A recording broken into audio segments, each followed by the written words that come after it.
I first heard this story in 1997 from people living near a quiet rural area called Stone Willow Village, said to be not far from Dayton, Ohio, where an old abandoned house stood at the very end of the road. They said every night at exactly 10 p.m. a flat knocking sound came from that house, slow and steady, even though no lights were on and no one had lived there for decades. In 2002, a 29-year-old mechanic named Daniel Brooks took a shortcut after work and stopped his car near an abandoned wooden house at the end of Old Mill Lane, close to open farmland. Daniel had heard locals mention strange noises there, but he laughed it off, saying empty houses always popped and knocked when the temperature dropped late at night. At exactly 10 p.m. in 2002, while sitting in his car, he clearly heard a dull knocking sound, slow and heavy, coming from inside the house, hitting wood again and again. Daniel stepped out, walked closer, and even knocked back on the wall jokingly, telling himself no one was inside and there was nothing there to be afraid of. The next morning, his car was still parked there, but Daniel had already died, and his body was later found far away near a dry creek, with no clear explanation. After the death in 2002, the abandoned house became the main topic again. And from late 2002 into 2003, people around the area started sharing very different explanations. Some locals said the knocking sounded like someone slamming a flat palm against wood, slow and deliberate, not like random noise from an old structure.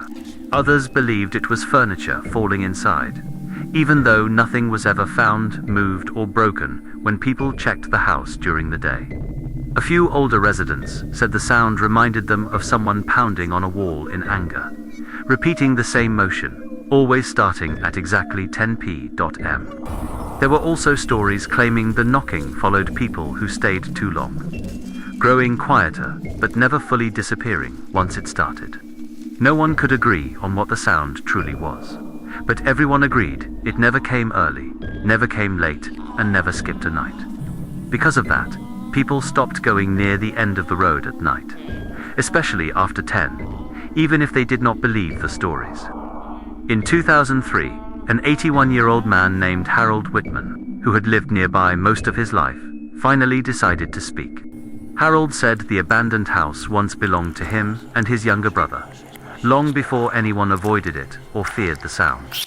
Between 1974 and 1978, his brother drank heavily and often lost control at night, hitting walls with his hands around the same hour. Harold admitted that one night in 1978, an argument turned violent, and he struck his brother, who fell and later died from the injuries. He said the body was hidden nearby, and the house was abandoned soon after, never repaired, never properly closed. Harold believed the knocking was not a warning, but a habit repeating itself. The same sound made again and again at the same time. After Harold died in 2004, the house stayed empty, and locals still said the knocking continued every night without change.